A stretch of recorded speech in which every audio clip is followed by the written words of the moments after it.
To your convenience. And over the day, I will introduce you also to our wonderful team behind the scenes, because as you all know, teamwork makes the dream work. And our dream is a effective and powerful faith pavilion. And I want to introduce you to Sasha, who is running our live stream. And Sasha is the one who always gives me the thumbs up once we are live and we stream the sessions, and I already received the thumbs up. So without further ado, Kerkasha, I hand over to you, and we're looking forward to this great session. You have the full time, by the way, for everyone. Yeah, we have planned for 1 hour. We are already running over time, but you have your hour. Over to you, Kerkasha. Sorry, while her mic is being enabled, one important information. Please, if you leave this space, leave your interpretation device here. Please, okay? It belongs to the Faith Pavilion, and we don't want to spread them all over this conference zone. And now I hope Kerkasha's mic is enabled. Hello, yes. And I'm handing over to you, Kerkasha. Thank you very much. And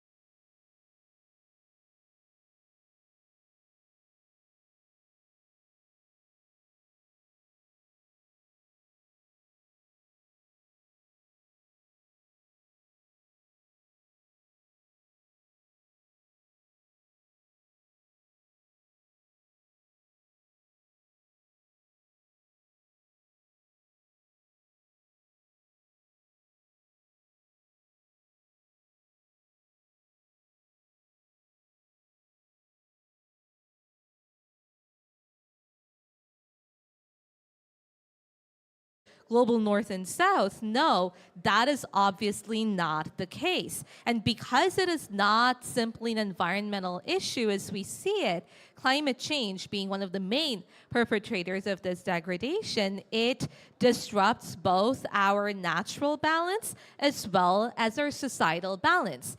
And we know that our health is directly related to the environment, the health of people, the health of society. And therefore, climate change has a direct impact on our health as well. And as with any disaster, it's women and girls who are the most affected. So now it's really time for us to move away from viewing climate change as solely an environmental issue rooted in data points and recognize it more as a socioeconomic, societal, environmental issue that is deeply interconnected and that cannot just be solved by numbers and data. But what we need to also realize is that we have had the tools to aid us with the mitigation, adaptation, and resilience process for a really long time, because it has been deeply rooted in our faiths and traditions that for centuries have taught us and encouraged us to live in harmony with Mother Nature and with one another, and really told us time and again that without Mother Nature, we have no home. So it's really time for us to draw on these values and the empathy espoused by all of our faiths and traditions and recognize how best we can adopt this values-based interfaith feminist approach that centers the most vulnerable communities and people that are affected, women and girls, in climate action, climate justice, that in turn has benefits for not just women and girls, but society as a whole. And, at Green Hope Foundation, working at the grassroots with an interfaith perspective with multi-faith communities, we've seen the benefits of adopting this approach, whether that is training migrant women and girls in rural Western India, where we've distributed solar cookers to help improve their respiratory health. That in turn reduces greenhouse gas emissions within their multi-faith communities, or planting mangroves with indigenous women and girls in Caribis to help with their mental, physical, and emotional well-being, ensuring that they're able to rebuild their coastlines to protect from climate disasters. And that is really just a tiny, tiny bit of the opportunities that exist in using interfaith feminist climate justice to ensure the human right to a healthy society and environment. And today's interfaith panel will be discussing this very, very important topic, speaking from their lived experiences and sharing the way forward. And we're very happy that we have a very gender-balanced panel. We have our women, we have our men allies, and we're just really looking forward to hearing the perspectives of all of these amazing people who have dedicated their lives to creating a better future for all.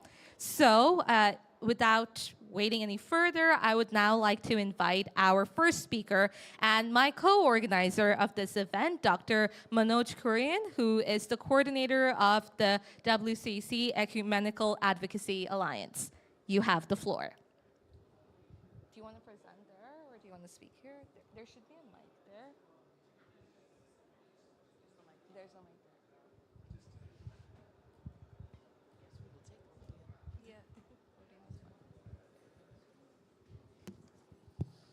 Thank you very much, Kalksha. I just wanted to just begin with, when you say ecofeminism. Ecofeminism is a branch of feminism and political ecology, drawing on the concepts of gender to analyze the concept of gender, to analyze the relationship between humans and the natural world.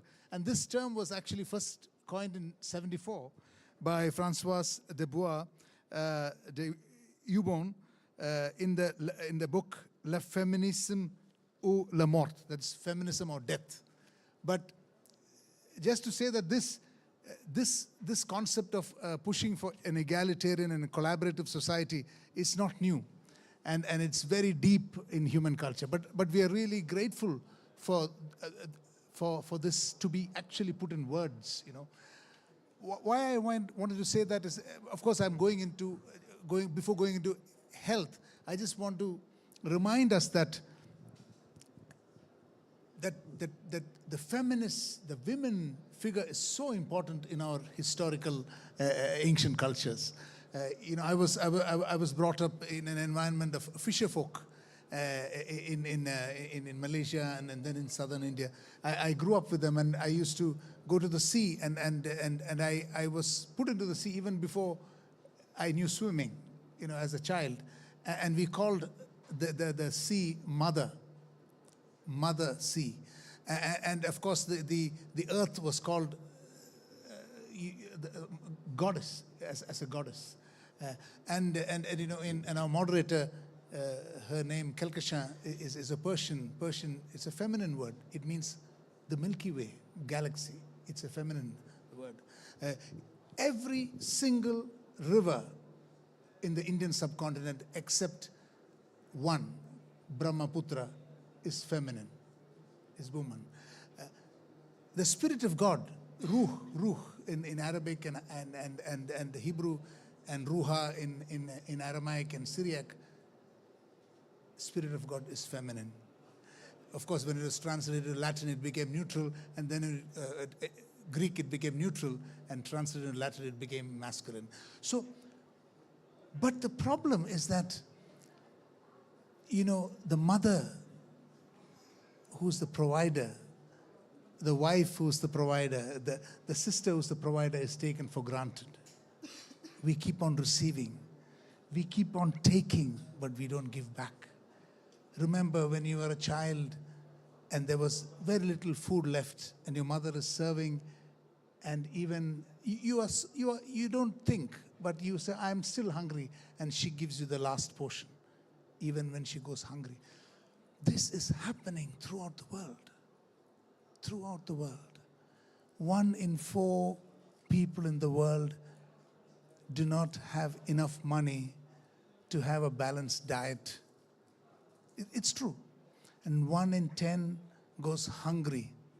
And climate change is hugely impacting this situation. Over the last 50 years, there's a 5-fold increase of bad, tremendous weather-related events. You have, 2 years ago, 70% of Pakistan was underwater. 70%. We have droughts, we have floods, we have the warmest. So all this is impacting livelihoods of people. It's not dependable. Climate change is making agriculture less dependable. So that means people are getting hungrier. And who's the first to be impacted? It's the mother, the sister, the little girl, because patriarchy ensures that the mother might give before she eats, but when she feeds even the girl child the last. And so, going back to Pakistan, 70% of Pakistan was underwater. But what happened was, the following year, when the WHO tabulated the malaria incidence, it increased tenfold. So when people get sick because of increased vector-borne diseases, because of bad contaminated water, who is affected most? Actually, the women are affected the most. Everybody is affected, but in every society, the most impacted are girls and women. So it is time for us to reflect deeply that health is being impacted. And I'm glad to note that this is the first COP where health is addressed. But when we address health, we have to remember that women are the most impacted. Maternal and child health, diet, when there is less water, there is no privacy. There are no toilets. Do our schools have toilets? When the whole tremendous hurricane has swept away the houses, and women and children are living in shacks and in tents, where do the women have their bath? How do they go to the toilet? When they have to walk kilometers more to collect water, they are more vulnerable. So I will wind up there saying that health and ecology and feminism is deeply rooted. When we talk about climate change, we have to think about the welfare of our women and girls. Thank you.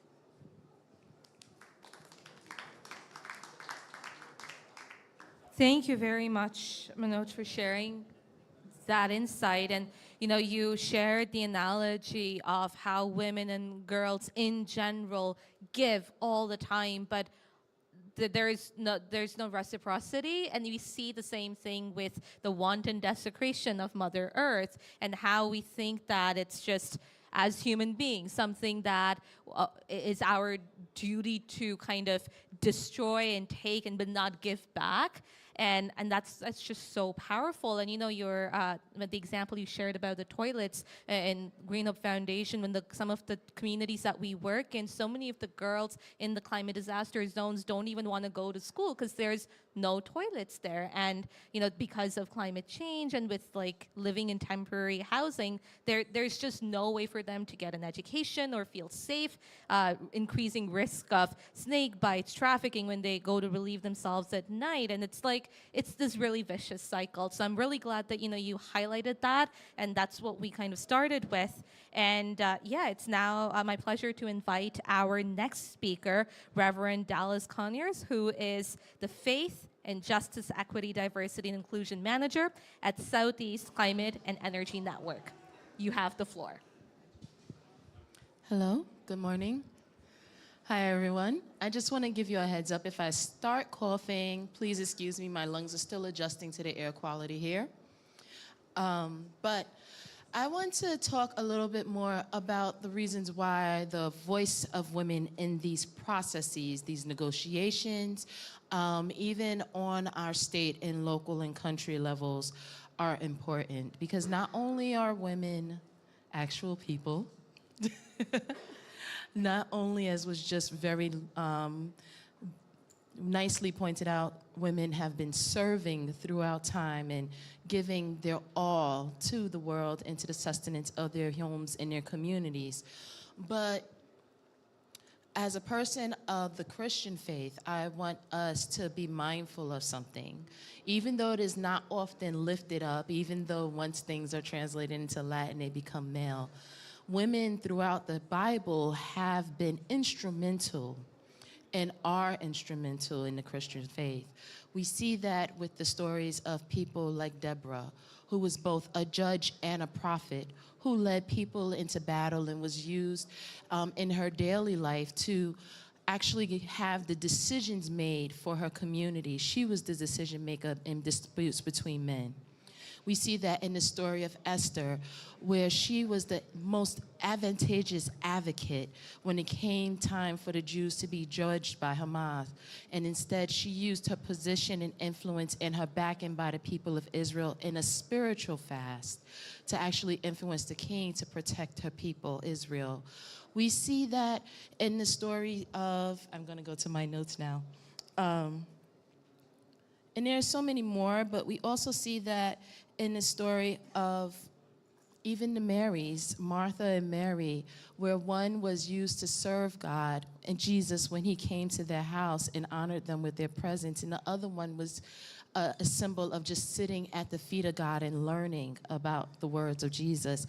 So we see that women are actually valued and instrumental in decision making, holding power as knowledge holders, as servants, as teachers, as prophets. And this is in the Christian tradition. And we also see that in the Proverbs 31 woman, which in the Christian tradition is designed to be the epitome of womanhood. And not only was she faithful to her husband, but she was a business owner. She bought land and maintained her land well. She provided food for her family and made sure that her household was run right. So even though this is not the ideal image of the Christian woman, this is the womanhood that is portrayed in Christianity. A woman who is full, a woman who is capable, not just in her home, but in the state of her home. We understand that countries are run with women voices. And even if you want to consign womanhood to only being about nurture and care, only being about how people are faring, then we see even Jesus reflecting that, because Jesus was known for his foot washing, not having other people come to wash his feet, but for washing the feet of his disciples. And he said, if you do not allow for me to care for you in this way, then get back away from me. Because his care was what he was espousing on this earth. We see that when he came back after death, and yes, I know I'm preaching, I'm sorry, it's just a habit I have.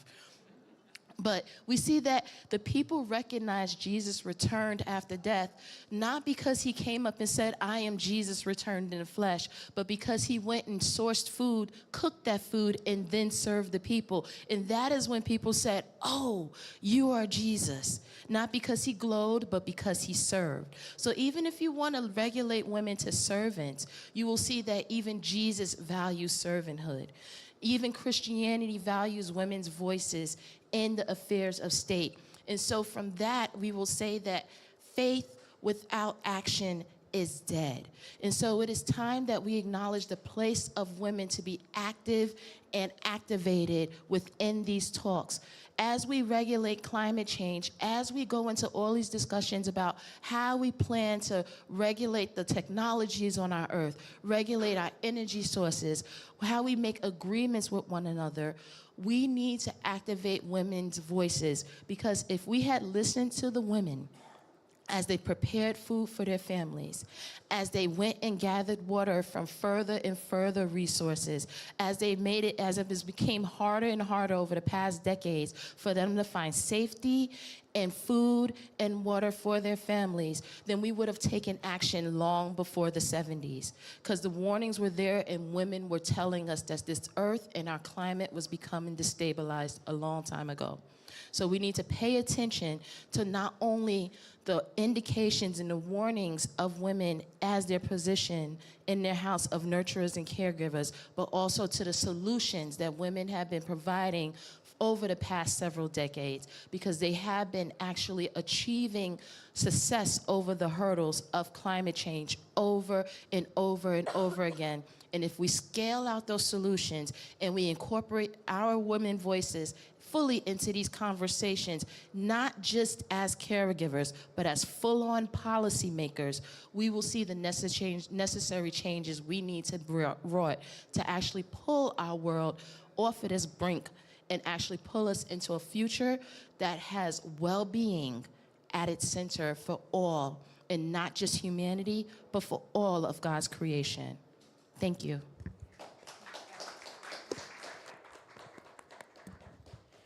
Thank you very much, Dallas, for emphasizing, like, obviously knowing that women belong everywhere, but really emphasizing just how important it is for us to listen and learn from women and girls, seeing us as people, as human beings. And I think a lot of our world's issues would have been solved if we just listened to women and girls, but at least now we're kind of understanding, like, that's just something really important. And before I hand it over to our next speaker, you know, within Christianity, one of the premier scholars of Christianity that I was thinking about while you were speaking, Hildegard of Bingen, who, when everyone else was talking about dominion over earth, meaning that gives us free reign to exploit, very clearly said and wrote that dominion over earth means that as human beings created in God's image, it means that we have the moral responsibility to help earth flourish and take care of God's creatures, because that is our moral duty. And that, as a woman, so many centuries ago, spoke about that and stood the test of time. And women and girls, again, for centuries have been saying that, you know, we need to act and we need to take care of Mother Earth. And, you know, now we're slowly and steadily recognizing that. So that does give us hope. So thank you once again. And with that, I shall invite our next speaker, Dan Perel, who is the United Nations representative of the Baha'i International Community UN office. Over to you. Thank you so much, Kehkashan, and thank you to the previous speakers for excellent interventions. So good morning still, everyone. It's lovely to be with you today, and thank you for the privilege of speaking on this topic. So what I want to do is add to what the previous speakers said. I think there are many things in their contributions that I would certainly endorse, and I hope we all would. You know, these notions of disparate impact, of the historical inequalities that we've seen and that we continue to perpetuate. One thought that comes to my mind is about these distinct perspectives that any population can bring to decision making, whether it's youth or older persons, indigenous people, people with disabilities, and of course women, and even, you know, as we list these different groups, even men. Now, the problem is that historically we've turned the dial on men way up. That is not something that we need to be concerned with, is the participation of men. But those other dials we probably should also turn up while turning down that one and find that equality. So if we think about it in this way, it's not, you know, that one group has the answers and others don't. But it's more that all of us collectively, when we work together, we're able to find and draw on that knowledge that each distinct population can bring. And so it's actually about problem solving for humanity, rather than benefiting one distinct group or another. In a world where the dominant narratives have led us to the point where we are, I think it's high time that we try to listen to some other narratives. One thing I want to think about in this space is a mental experiment that I'm often challenged by, and maybe you all can help me think through this, which is the association, the immediate association we have of feminism with womanhood. Now, these things are connected, for sure. But I think that feminism is a set of qualities and attributes that we should all be aspiring towards, rather than a set of physical characteristics that some have and some don't. So me, I don't occupy a woman's body. So how can I also, though, aspire to these feminine qualities that have been so absent from the negotiations, from the positions of leadership, from the places of decision-making? Just as we heard before about the example of Jesus coming back, it wasn't about his authority and leadership, it was about his service, that quality that we typically associate in our minds with the feminine. Doesn't have to be with the woman, though. I can also embody that, and I hope that I can learn to better. So the characteristics that I often associate with the feminine that I think we have to draw on and learn from have to do with flexibility in learning. To what degree are we flexible in our understanding of the world as it is and willing to learn from other perspectives and views? Humility and generosity. To what degree are we able to acknowledge the wisdom of others and share the wisdom that we have in a way that is not authoritative but is generous? Compassion and love, trustworthiness and justice. These are qualities that actually have no sex, but in our minds and what we've created over the course of history, we've associated with the feminine. We've put that in the care category and said that's too soft for leadership. But what we know now is that that's not only in the care category, and in fact, it is required for leadership. And yet we still have these sort of patterns, historical patterns that are playing out again and again. So how can we overcome this? The last thing I want to say is this quote that I often draw upon, and those of you who know me, you can recite it with me. It's about being anxiously concerned with the needs of the age in which we live. And so this idea is really important. How are we anxiously concerned, and what do we do when we're anxiously concerned? There's a lot of climate anxiety and a lot of concern, but then what does it lead us to do? What does that dissonance between the world we have and the world we want lead us to do in our lives? And I think about motherhood. For mothers, when there's a difference, and it's all parents, it should be all parents, but historically we associated this with mothers, so that's why I'm using this language. I have my daughters on my socks, so they come with me wherever I go. But for mothers, we think of, when there's an issue with a child, they drop everything and they attend to it because they're anxiously concerned with the needs of their children. We don't expect that of fathers for some reason, but shouldn't we? Likewise, when there's problems with the earth, our collective, as we are treating it now in the age of the Anthropocene, you could consider it sort of our collective child that we are not holding in trust, that we are not dropping everything to care for. Instead, we keep on extracting from it and expecting from it. So how can we then change our quality and our engagement with each other and with the earth? That's my 5 minutes, my alarm's going off. How can we change our relationship with the earth and with each other to more accurately reflect these qualities, these feminist qualities, as both men and women, as leaders, as servants, as citizens, as parents, as children, as siblings? How do we do this in our day-to-day lives? How are we anxiously concerned and then allowing that concern to drive us to action, which is the expectation we have of parents, which should be the expectation we have of each other and of ourselves?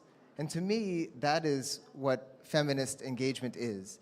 Sorry, there was one point I missed. I know my alarm went off. And that is about faith. Because these qualities are also, to me, associated very much with what it is to be faithful. We have a lot of scientific evidence, and that's all great. We need that. But there's that call to action that generally comes through faith. It doesn't have to be faith in religion. It can be faith in humanity, faith in the UN, faith in, there's a lot of different types of faith. But how can that faith compel us to act in ways that are consistent with the feminine qualities that hopefully we increasingly embody as men and women alike? Thank you, Kehkashan.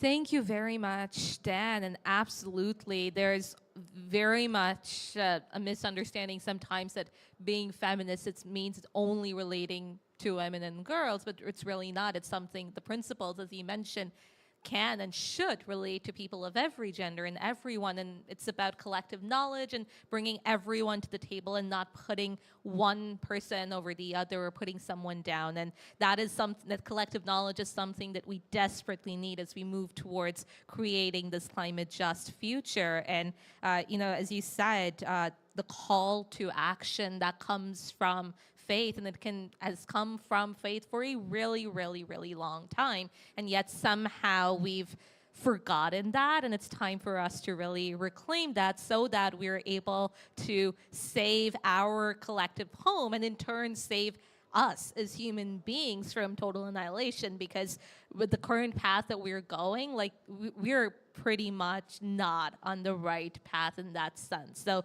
to protect our health and the health of our planet, we need those interfaith feminist principles. So thank you for highlighting that. And I shall now invite our next speaker, May Feng Lin, who is the representative of the Buddhist Tzu Chi Foundation. You have the floor. Thank you, Kiyoshan, and thank you all the panelists before. Hello, everyone. Good morning, late.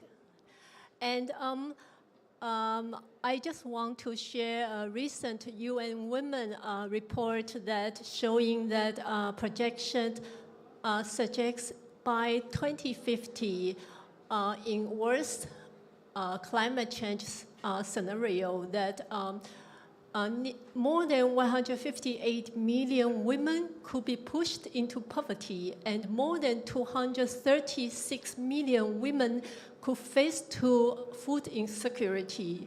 So climate change affects everyone in the world, but in fact, that the impact is not equal to everyone in the world. So it is necessary that for us to pay especially attention to when we are planning climate change transitions to involve women in decision making. In this world, we all know that there are half men and half women in the world population. So, but it is important that until now we still hear lots of women suffer from climate change more because they belong to the vulnerable group. So I'm actually happy to be the last panelist because I want to raise the attention of action. It is important that we act from now. And I'm also very happy that today we have the first ever FACE pavilion in COPE. Before FACE, everybody are honest. It's like a baby in front of our religion, that if we ask ourselves, if we don't do something good, how can we convince other people to join us? And today, why we join COPE? Oh, because we hope that the world could be better. So actually, it's very simple. Starting from eating vegetarian, it's nearly lunchtime, or doing recycling every day. And actually, in our organization, it's work very well. Although thinking of recycling is something so simple, but lots of people, once they started, they can feel how much we have done to harm to our planet. How can we use so much resource that we actually don't need? If we balance ourselves, that we can see that there are many things in our daily life which is only because of desire, but not because of we really need it.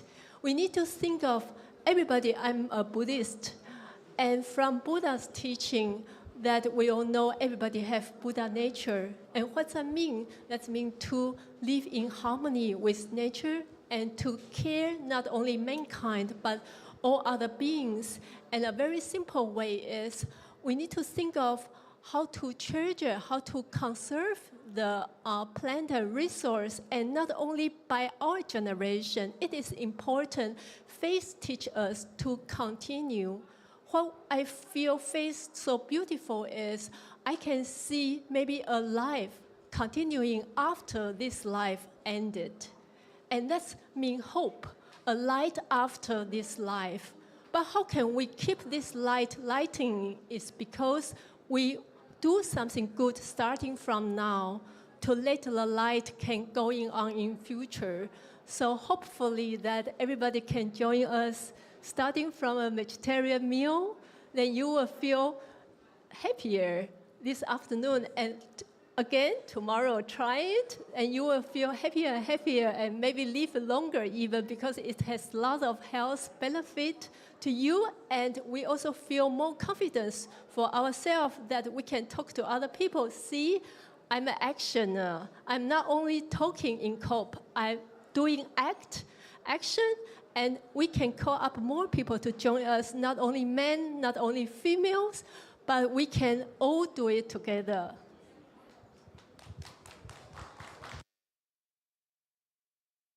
Thank you very much, May, for sharing that with us. And absolutely, you started off by saying that climate change affects all of us, but not equally, and that is really so very true. But what I really loved is the fact that you highlighted small everyday actions that every single one of us can take. We're often faced with this really large dilemma of what can we do to solve this global crisis, but you spoke of some very simple actions that we can do in our daily lives, and particularly with recycling, that is a direct reflection of how our Mother Nature works, how ecosystem services work, right from birth to decomposition. And it's just really important for us, all of us, to understand that we all have a role to play in creating this better future. We can do that by adopting those interfaith feminist principles, and it's something that we leave for our future generations as well. So it stays on even after we're all gone from this earth. So thank you very much for highlighting that today.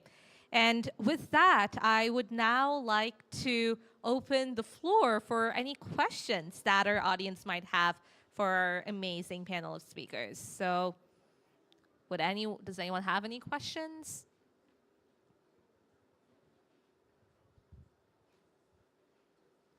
Not yet. We can, yes, okay. Go ahead.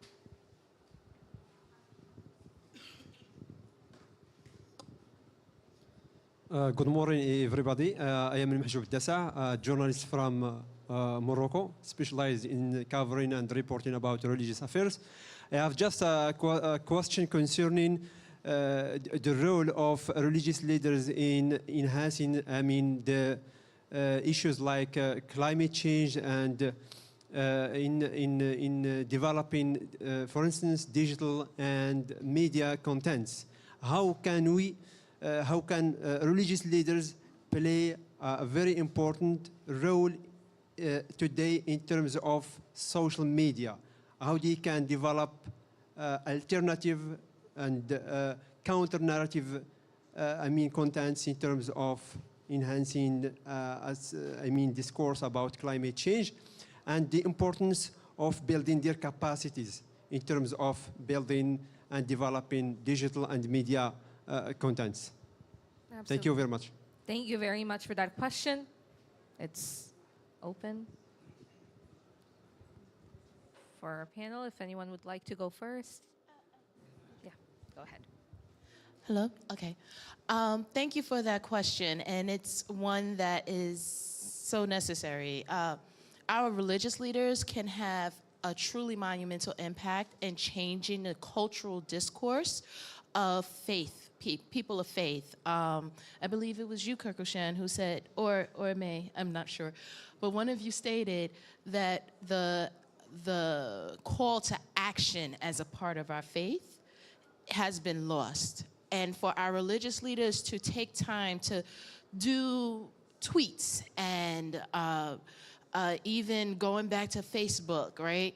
Like just making those direct connections that action is a part of all of our faiths. And then going into what May said about specific actions that they can do, it would really change it would really galvanize our populations, because I don't know about the rest of the world. I know most of the world is faith-led, but I know in America, it's in the high 79, 78% of people have a faith or a religion that they are adhering to.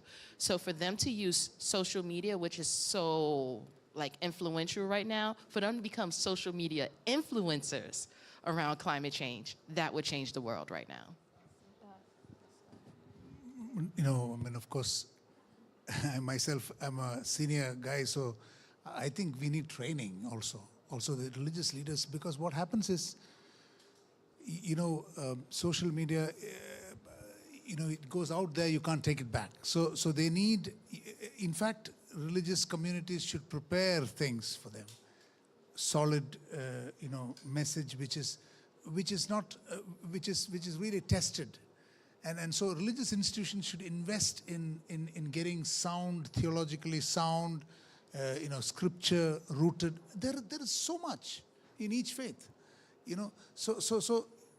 So institutions and theological institutions of all faiths and religious should take responsibility in empowering and training them, and then making them more savvy.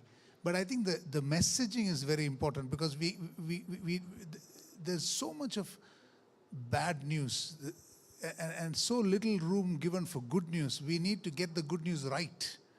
So social media has to, so we have to get it right. But I agree totally. Absolutely. Yes, go ahead. I think regarding the social media, we should start from within family and within education. Why I say so is, like back to the topic today, we talk about feminist.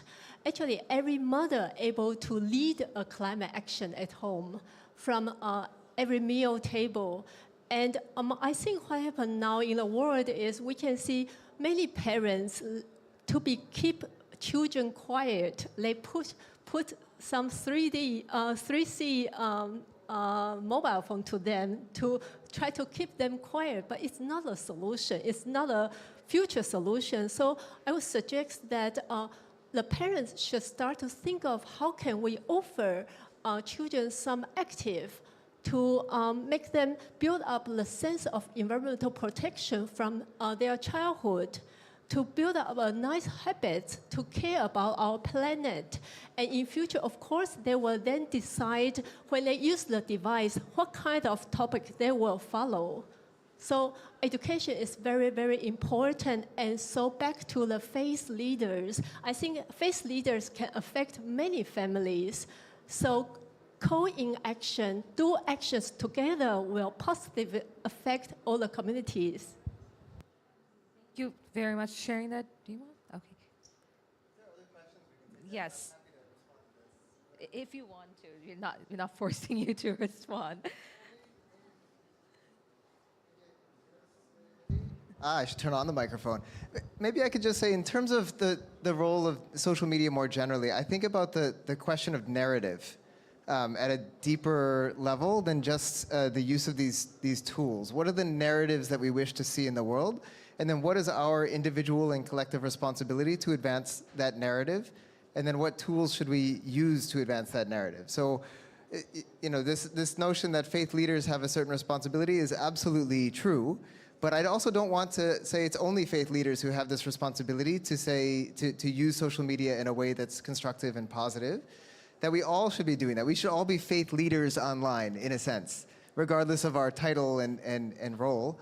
And that goes to responsibility and narrative and the story we tell about what success is, and then how do we ensure that we utilize the tool as a tool, but not carry with it the assumptions that it seems to bring, which is that we need more likes, we need more followers, we have to get more people's eyes onto our thing, and this is how we understand success. I think the truth will out. So as long as we are speaking the truth in all of our spaces and all of our channels, then that's our responsibility. And for some religious leaders, that may mean social media. For some, it won't. And I think that we just have to be careful with the assumptions that we're perpetuating and then the assumptions that we want to perpetuate. Thank you very much for that. I see we have a question here.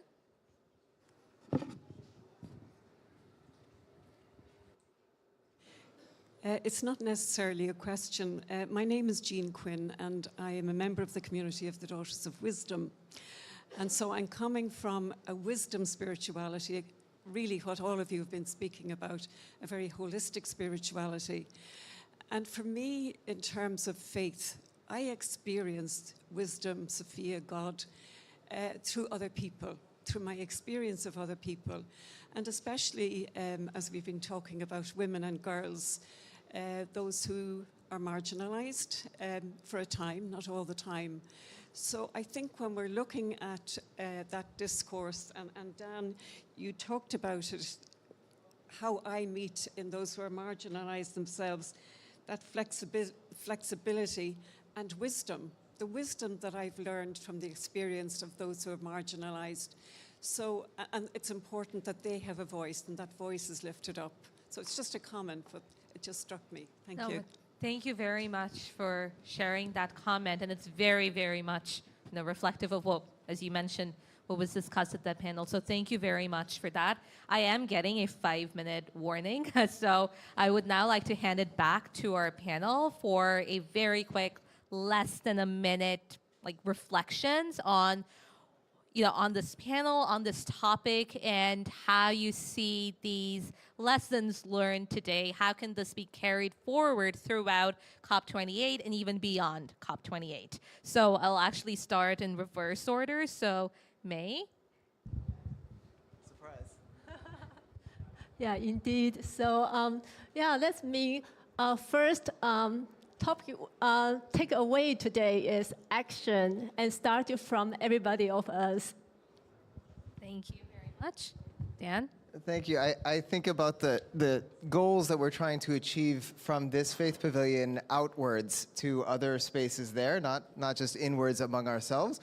And the goal that we as the Baha'i community, and I hope many of us as allies and friends, are trying to achieve is one where we can change the starting assumption of the conversations, which is usually grounded in growth and acquisition and power and sort of system perpetuation, to ones that are maybe different, starting assumptions that relate to trustworthiness, to care, to looking at the future of humanity first rather than the short term. And I think these are, to me, all feminist principles in a sense, and I hope that we are trying to tease those out of others as we engage in the other spaces where we exist here at COP. Thank you. Thank you, Dan. Dallas? What I would like to emphasize is the fact that God cares for us all, and not just humans, but the creation, the time of creation that he gave to the earth, to the animals, to the birds of the air and the fish of the sea. God values all of it, and so if we really want to honor the God within us and the tenets of God, then we need to value and honor and take care of all of God's creation. Thank you. Manoj? In all the faiths, we believe in that we are one body, interconnectedness. So if one hand is in fire and the other in water, we cannot say on an average we are fine. So in this world there are no averages. The viruses and carbon dioxide does not need visas. And when the water rises in Sydney, it rises in Dhaka, it rises in Florida. We are in it together. And as you said about wisdom, we need to listen to the small voices, the feminine voices, the caring voices, and we have to act. Thank you, Manoj, and thank you to all of our panelists for sharing your insights today on this very important topic. And it's just been so wonderful hearing from all of you from your lived experiences, from just understanding from all the different areas and industries and sectors that you're coming from. But the goal and the message is really all the same, that we need to be one with nature. We are part of nature. We need to be able to take action now to really make sure that we're not left behind, our planet's not left behind, and that it's really up to us as human beings, as responsible global citizens, to understand how best we can create a better future for everyone. And this care and love and empathy for Mother Nature, as our panel has stated today, have historically been associated with women and girls, with the feminine, but it's really something that can be embodied by every single person. And that is something that we really need to move forward with. We have to move beyond looking at climate change and environmental degradation as something solely rooted in like the data and something that's disconnected from human beings, and instead understand that it is very much related to the health of the people and health of the planet, and drawing on these teachings and lessons from our faiths and traditions that for centuries have, led us in this right path, and somehow we got lost along the way. We need to be able to reclaim that. So together, let us move forward to create this more just, equitable, and sustainable future where no one is left behind, embodying these interfaith feminist principles to create this human right to a healthy society and healthy environment. Thank you very much, everyone. Enjoy the rest of COP. Thank you, panelists. Thank you. Thank you so much, Kehkashan Basu, for this very inspiring session hosted by the Green